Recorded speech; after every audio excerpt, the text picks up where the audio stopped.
Hello everybody, John theMorgile here, checking in for a new Flat Earth video for you. I hope you do enjoy it. In so many videos, this channel has strived to present the overwhelming body of empirical evidence for the flat and motionless Earth. Today instead, we're going to focus more on a couple of the extended implications of this great ball Earth deception and some of the potential hidden motives behind the lie. People, or rather multi-generational secretive societies, do not create grandiose fictions and push them to the masses as scientific fact, beginning during the formative years of our children, for no reason. These elitist oligarchs of the hidden hand do not just lie for no reason, and of course it's becoming more and more apparent that part of their multi-generational cover-up involves hiding the fact that an ancient, technologically advanced, worldwide culture indeed existed and thrived throughout the known plane. Another huge cover-up, I believe, were the cultural movements of the prophets, as well as the original Christian movement, which was snuffed out, banned, and erased from history by the very Roman Catholic Church, the so-called vicars of Christianity, and the original Christians were ultimately labeled in history with the weaponized term Gnostics, and of course labeled as heretics by the Church, while in fact they appeared to be the ones who walked with the apostles and actually knew Yeshua personally. Then of course we have the big, great deception regarding the spinning ball Earth, which certainly appears to have been perpetuated by the same think tanks and secret societies who are responsible for spinning the ridiculous narrative involved with our stolen history, this pre-ancient civilization that was evidently all but wiped out of the history books too. Their architecture and engineering accomplishments can be found all over the world in places so diverse and in the most remote regions, and yet their architectural traces are relabeled in the official and patently absurd historical narratives as some ridiculous excuse or another, like, an insane asylum, a post office, a church, or a museum. I mean, if you look at the post offices that are built in modern times, they just build them as cheap and generic and, as small as possible. Certainly not these skyscrapers and Gothic cathedrals that end up being like post offices. Look at the video I posted a while back about the magnificent and luxurious insane asylums of the 1800s for just a few examples of how the historical narrative claims that the people who allegedly lived in tiny log cabins and drove horses to work where they didn't have power tools and in many cases available supply lines or the local capacity to produce the raw materials needed to build these gargantuan, multi-hundred room Gothic castles, which would be called nut houses all over the United States, really in areas with very low populations, with no real need for such grandiose facilities. And these historical sources make claims like the gold rush syndrome was causing people to go crazy at astronomical rates compared to the general population. We find examples of the hidden hand's signature all over the place in academia, especially in the institutions of so-called higher education, where, just like Freemasons, the chat'll go up in degrees in order to prove to the world they have been properly chiseled into something just wise enough to go through the motions of serving the masters of the status quo, and just daft enough not to realize the inconsistencies, contradictions, and even lies in the narratives involved with not only our stolen history, the theoretical sciences, which are full of absolute lies and nonsense, like astrophysics and evolution, just to mention a couple, the poisoning of our water supply with the neurotoxin sodium fluoride, a la the Freemasonic aluminum manufacturers of America's prostitutes, known as the American Dental Association, whose lie was as ridiculous as, if you brush your teeth with the neurotoxin fluoride, your teeth will definitely probably get whiter. And so, like 100 years later, we're all still bathing our babies in the neurotoxin, cooking our food in the neurotoxin, making our Kool-Aid laced with the neurotoxin, taking showers in it, washing our hands with it, and of course, brushing our teeth in it, along with the toothpaste that's almost certainly filled with the neurotoxin sodium fluoride. Of course, marijuana was labeled as a Schedule 1 narcotic on the federal and state level unanimously of all 50 states for decades and decades. Schedule 1 narcotic means that it has a very high propensity for addiction, which is a huge lie about pot, as well as no possibility for medicinal use, another absolute fiction about Mary Jane. By the very same vein of evil and controlling archonic entities who brought us their draconian civilization using the oldest trick in the book. They come in the guise of well-educated, rich, benevolent, magnanimous, Ivy League philanthropists carrying the torch of science, but only in terms of their self-aggrandizing verbiage or like an outward appearance alone. Inwardly, the real reason that marijuana was made illegal is because doing so increased the demand for synthetic products like nylon, brought to us by the robber barons at DuPont, and although during the times of George Washington, the 8th President of the United States, not the first, it was mandatory for landowners to grow pot due to the many, many versatile practical uses of the hemp plant in the sense of like fuel, soap, rope, wax, etc., and on, as well as the well-known medicinal qualities, which pot couldn't even be studied for medicinal qualities for decades and decades because of these laws.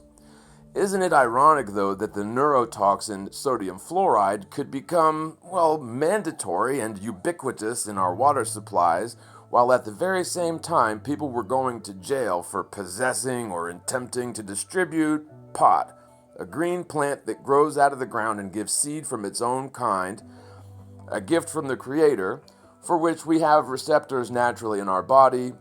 You see, that's how this elitist criminal network operates, though. They don't necessarily disobey the laws. They merely create the laws in order to operate within the legal framework, technically speaking. So it's legal to poison the entire population with a neurotoxin in their water supply, but it's illegal to grow or possess a plant that was put here on the world by the Most High Creator of all things, naturally, producing seed from its own kind, containing chemicals which our bodies have receptors for, creating analgesic effects, feelings of euphoria, and well-being, promoting sleep and appetite, healing in general. Sodium fluoride is a cumulative poisoning, so like in small doses, there's no real negative effect. Certainly don't want to take high doses of fluoride because it'll kill you dead, but the body doesn't easily process it out as it does with so many other toxins. Sodium fluoride is a developmental neurotoxin, so it's most effective, for lack of a better word, on children, especially when given cumulatively over time, causing long-term, potentially even germline protruding mutations, in my opinion, and it also impacts the pineal gland, which is our primary connection to the Creator, behaving as sort of a biological antenna, for lack of a better term. Sodium fluoride poisoning of our water supply is a huge, astronomical problem which is practically unavoidable in America. If you have well water, you're very well off, as they say, but if you're connected to like 90% of the municipal water supply, which is more than half the United States citizens are, then you and your family have been exposed to this toxic attack on our people for sure. And let's not forget about alcohol, which is perfectly legal, and I literally drink a cold beer as I type and read this, certainly has a high propensity for being addictive, and while it does provide temporary analgesic effects or feelings of euphoria, there are certainly no potential medical benefits to drinking alcohol, sans perhaps the highly recommended single glass of red wine twice a week or whatever the doctors say. So it's further ironic that the same government that allows the legal sale of alcohol, which indeed meets the criteria for a Schedule 1 narcotic, bans the sale of pod and whole cloth, fabricates the case for marijuana's Schedule 1 narcotic label for many, many decades, using the all-too-familiar tricks and guises involved with scientism and mass mind-controlling people into poisoning their own water supplies with a developmental neurotoxin called sodium fluoride, which is highly toxic but perfectly legal, not to mention a big break in a profit margin for the aluminum manufacturers of America, who were the very ones who initiated the Ivy Leaguers into the ADA, or the American Dental Association. So what the hell does all this have to do with the flat earth, you might ask? Well, I believe that the ball earth deception is primarily to keep our focus off of escaping the grasp of this control grid we call planet Earth, or more like planet Earth, right? Since the flat earth revelation, or apocalypse, yes, apocalypse literally means unveiling, this simple and long overdue revelation about our world, and therefore our very selves and our roots in this strange place, instantly nullifies the entire infinite space hypothesis. Therefore, the world entities want us to picture a disk flying around in space when someone mentions flat earth. This is a deep-rooted bit of predictive programming which absolutely necessitates the concept of infinite space for the very foundations of its doctrines, dogmas, and even the basic tenets. Of course, we absolutely should not, in my opinion, picture the flat earth as a disk flying around in space. That's not what's going on here. The earth isn't a ball, true, but that instantly nullifies all concepts of infinite space in one fell swoop. The infinite space/heliocentric hypothesis fundamentally hinges upon the Earth being a spinning ball, suspended in space, whirling around the universe in like 5 directions at once, at astronomical, incomprehensible speeds. Since we, as a culture, are only just figuring this out for the first time in several generations, our cultural attention has been hijacked away from pioneering and exploration and refocused towards the unattainable stars. It is madness, according to the mainstream belief system, to go venturing beyond the Antarctic for potential other civilizations, but it appears that very well may be a wise endeavor. Far wiser than the endeavors of the likes of NASA, no doubt.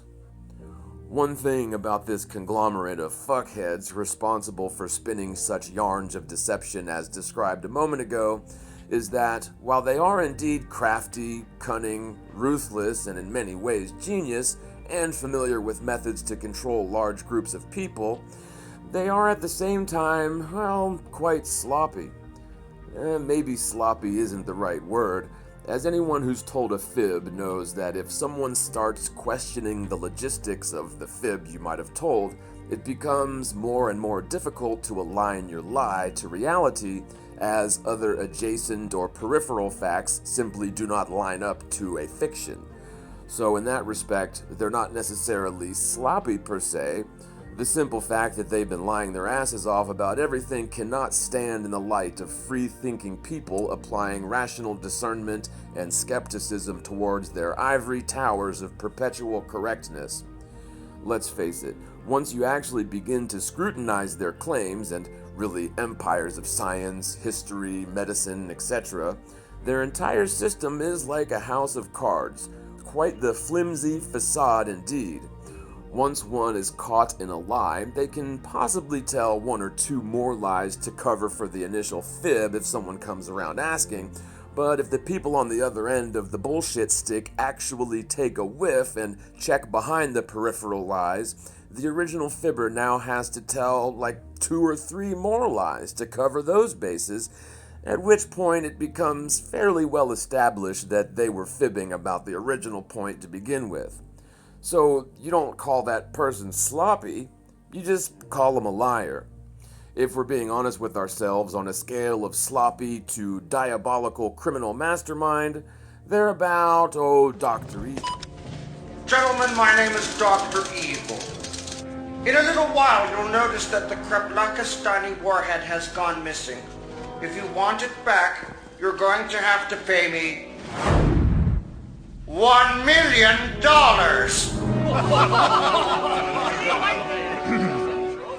But if the historians and pontificates of scientism, or institutionalized atheism, or hypothetical surrealism, as I say, are the ones lying their asses off and sometimes even writing elaborate laws into the books to cover their asses, it becomes difficult for the layman to argue against the conventional wisdom arrived at by all the brightest minds in history collectively.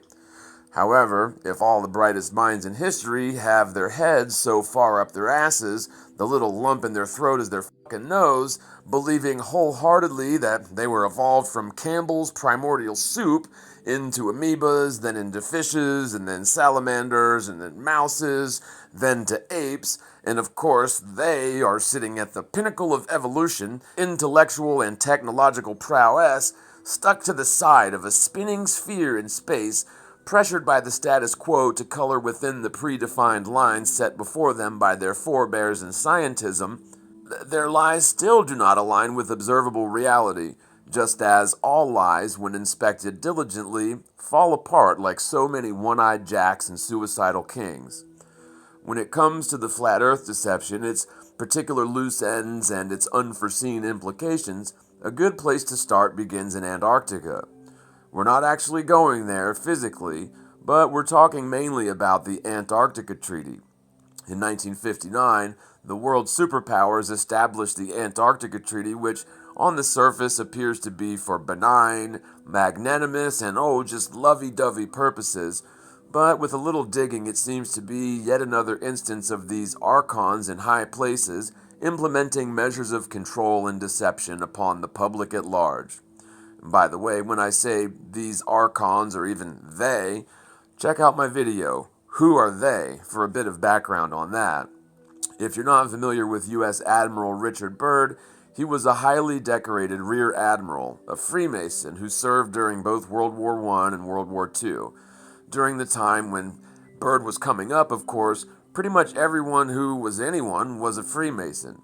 Just as today, the Freemasonic orders are secretive, not just to outsiders, but they even appear to keep secrets and tell lies to their initiated, at least up until certain degrees.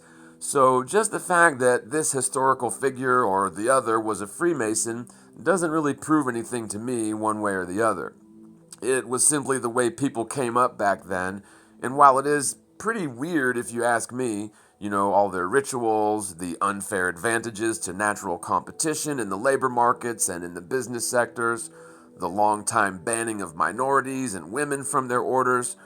While all that is very bizarre to me, I try not to judge historical figures too harshly just because they were Freemasons. At any rate, Byrd was indeed familiar with navigating the treacherous polar regions, both north and south, and was thus tasked with exploratory missions to the frigid recesses of the Arctic and the Antarctic, among many other missions for the U.S. Navy. His decorations included the Medal of Honor, the Navy Cross, the Navy Distinguished Service Medal, the Distinguished Flying Cross, the Legion of Merit, Congressional Gold Medal. By all accounts, dude was a war hero, right?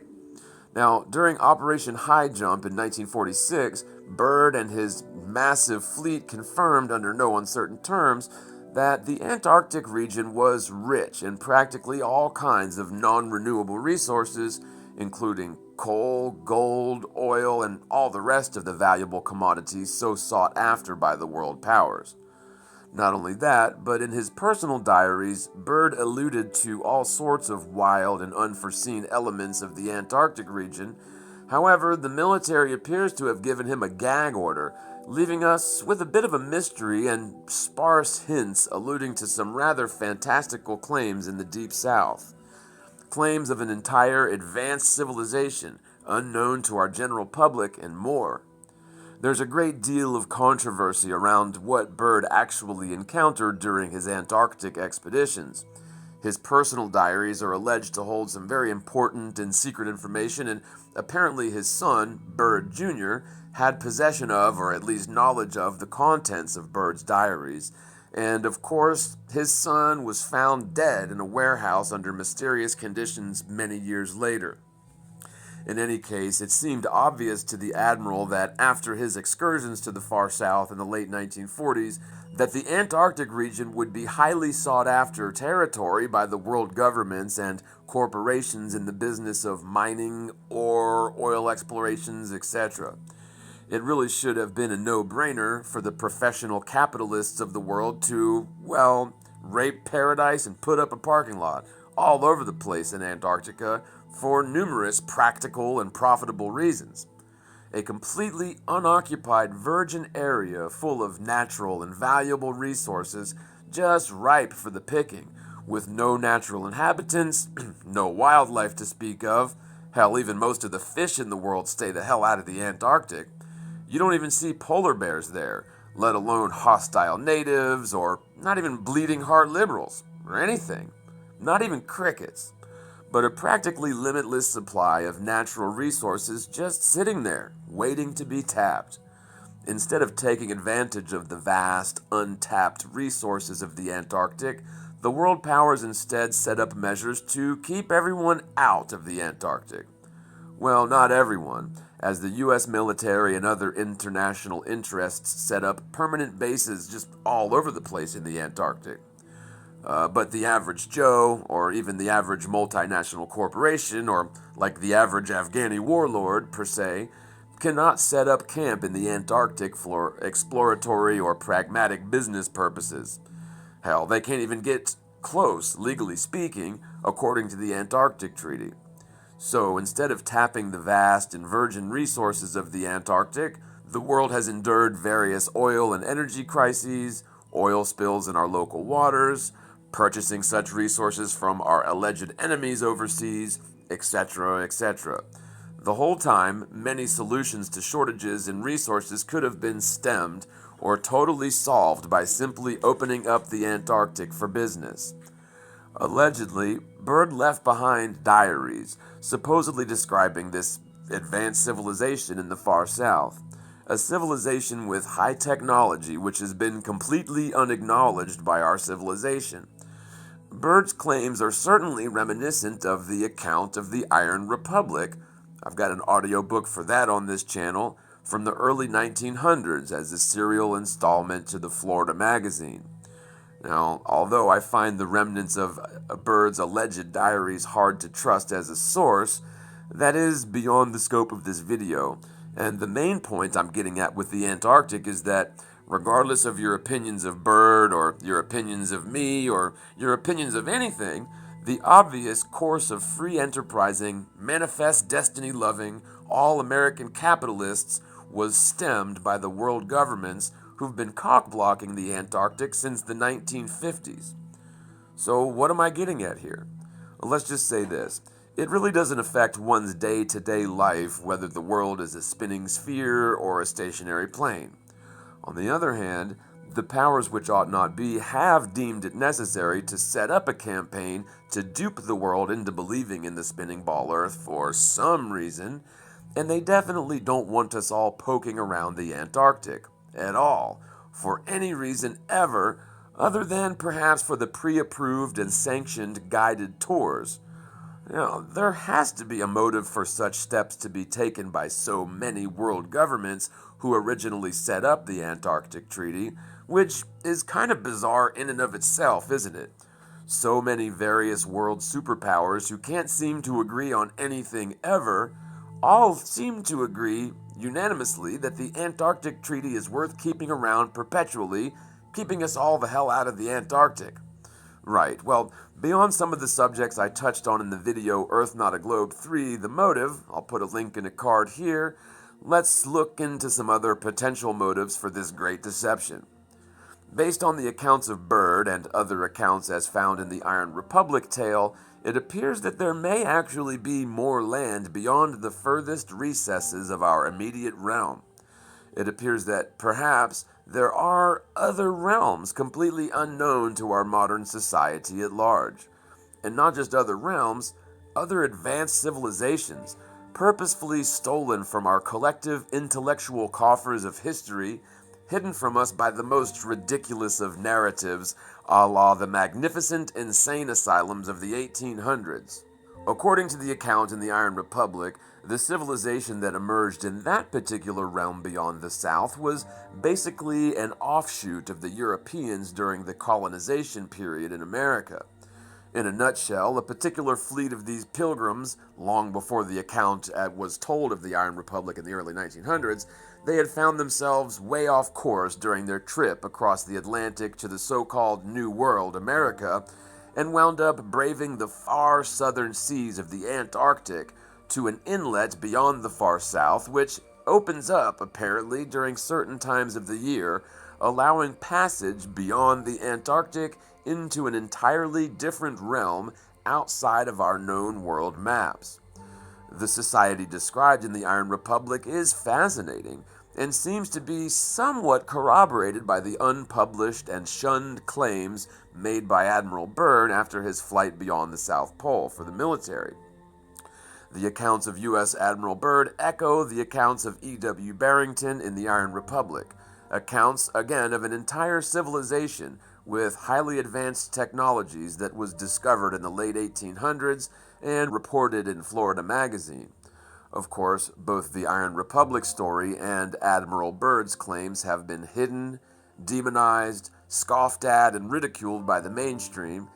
But isn't that exactly what they do whenever the status quo is brought into the light of rational, skeptical examination or outright exposure? Isn't it interesting to ponder that such inventions as the television, the airplane, the laser beam, radio transmissions, and so many others seem to all pop off right at the turn of the 20th century, after the Iron Republic was allegedly discovered, and physical examples and proofs of their technology were put on display in Tampa by E.W. Barrington, allegedly. Sure, the Ball Earth Great Deception was in play long before these advents, but the deception was certainly kicked up a few notches in the 20th century with the likes of NASA and other space agencies like the Russian Roscosmos, so elegantly employing the tactics of Hegel, a la the Orwellian 1984 trope, creating public enthusiasm and fear-mongering during the early stages of the so-called space race.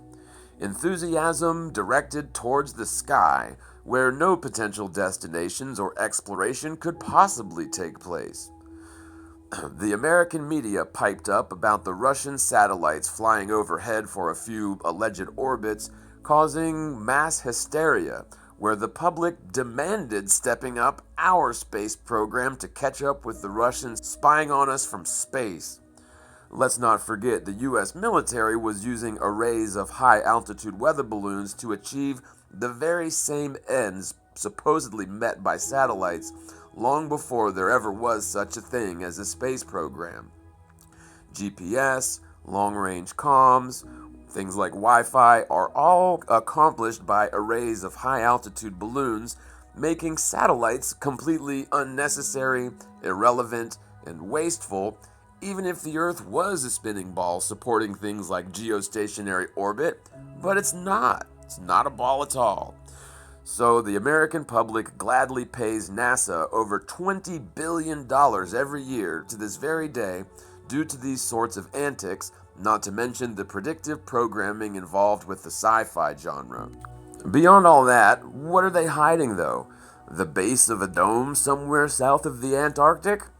I highly doubt it. I mean, it could be, but I doubt it.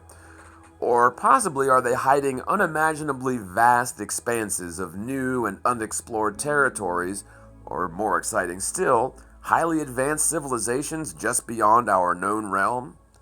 In my personal opinion, there is potentially, dare I say, almost certainly, a very real and enticing frontier just beyond our known maps, which have been left unexplored and untapped by our culture, not by accident or for a lack of gumption, but because we've all been led to believe no such frontier could possibly exist on the bottom of the spinning ball in space. They all believe that the frontier involves the little lights in the night sky for some reason. Instead of focusing our brightest minds and bravest explorers towards the actual unknown areas of the plane left to be explored, they are essentially pigeonholed into the fantastical garden path to nowhere known as theoretical physics and space exploration. A complete and utter fantasy with no potential for any real pay dirt or pragmatic goals other than hypothetical space elevators and moon bases which will never, ever come to fruition because, damn it, the Earth is in fact a stationary plane and not a spinning sphere whatsoever. So it appears that one huge motive for the continued deception involving the ball Earth is to keep us all caged in to the ever-increasing draconian measures foisted upon us all by the powers which ought not be. For the last century, practically speaking, the world governments have set up permanent bases in the Antarctic, employing measures to keep the general public away from that area for some reason. Sure, there are definitely bases which one can potentially travel to in the Antarctic, but it is all very controlled, and the potential for real exploration beyond that confined base is legally prohibited, not to mention practically impossible for the scientists who are essentially marooned to their particular frigid research base until they are legally obliged to bounce or perhaps transfer to another pre-prescribed isolation station. Let's say, hypothetically, if we were to nix NASA completely, say tomorrow, and apply that budget towards the practical exploration of the lands beyond the Antarctic, I strongly believe it would yield awesome results very quickly. But that will probably not happen until the culture at large realizes that they're not actually on a spinning ball in space, which is a very tough road to hoe, to say the least. It's difficult because people have been trained very well since childhood to reject any information which fails to conform to their rigid worldview known as science, which is actually scientism or pseudoscience, which is actually theoretical hyperbole masquerading as science, hiding behind practical technologies which actually arrive from the general field of science and technology, but have nothing to do with theoretical astrophysics, right? So like, oh, my cell phone works and my GPS works, therefore there's satellites in space, therefore the Earth is a spinning ball. But again, when you realize that the military's been using high-altitude weather balloons for many decades to achieve those same ends, satellites become completely moot.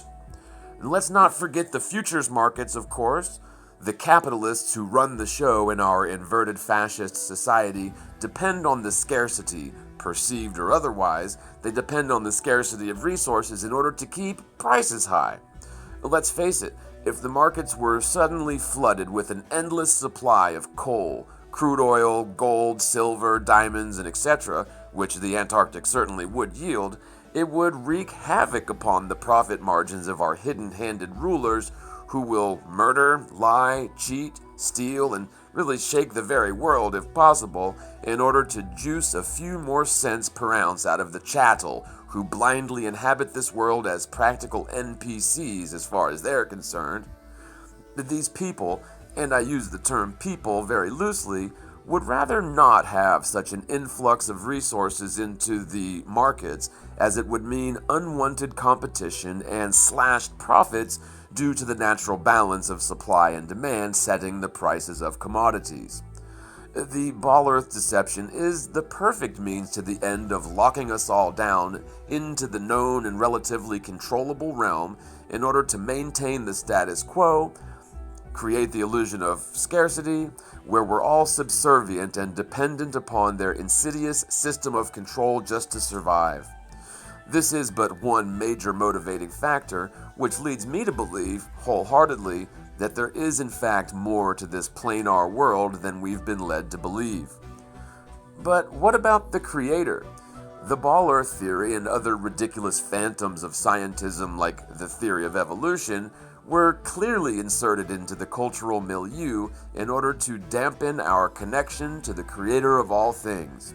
Instead of a realm intelligently designed by the awesome and immaculate Creator of the all, they would have us believe that our world is merely an average planet, orbiting an average or less than average sun, incidentally inhabiting the limitless cosmos with no real purpose, rhyme, or reason to any of it, other than the notion that our world is just lucky for a speck of dust, and our lives are merely the result of some chemical mishap billions of years ago. Our faith in the Creator certainly hinges upon us understanding the Creator exists and understanding our true nature and origins, which has been hidden from us by people, again using the term loosely, people who appear to be controlled by spiritual wickedness in high places, just as warned by the prophets. This world ensures that we are all, from a very young age, totally and completely entangled into the belief systems involved with evolution and infinite space, amongst others, which are in stark contrast to the creation accounts found in ancient texts like Genesis and the Quran, just to name two. This is not to get all biblical on the viewer, but it does appear that some ancient wisdom which holds secrets of our origins and of our connection to the Creator of all things has been severed. Severed by deception, seduction, and our collective propensity for greed and carnal gains, as well as our collective propensity to allow Ivy League thinkers to decide our paradigms for us. Human beings are unique in creation as we operate both in the physical realm as well as in the spiritual realm. Our connection to the spiritual realm, and therefore connection to the Creator, cannot necessarily be observed, measured, or quantified, but we are indeed more than just flesh and bone. We are indeed more than just the sum of our parts.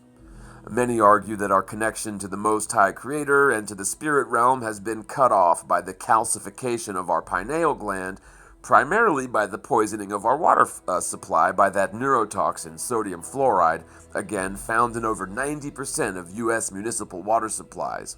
The poisoning of our minds by mindless television programs and bubblegum films, the poisoning of our spirit by commandeering the work of the prophets and turning them into religions which have lost the spirit, originally acting as the wind in the sails of movements like Christianity and Islam. The Ball Earth Great Deception has acted as a prison for the mind of many generations. A certain ancient text predicts a time in the world when the great deceptions of the deceiver will be unveiled, and clearly, that time is now. So that about wraps this one up, guys. Thanks so much for watching. I do appreciate you. As always, this channel is viewer supported, so if you would like to help us keep continuing on making content, feel free to contribute to PayPal, Patreon, Cash App, or Venmo.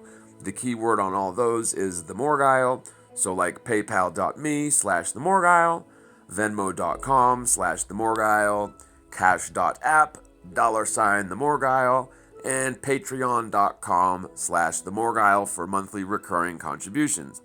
With that, God bless you all, one love, and as always, spread the word, spread the world, and peace out, everybody.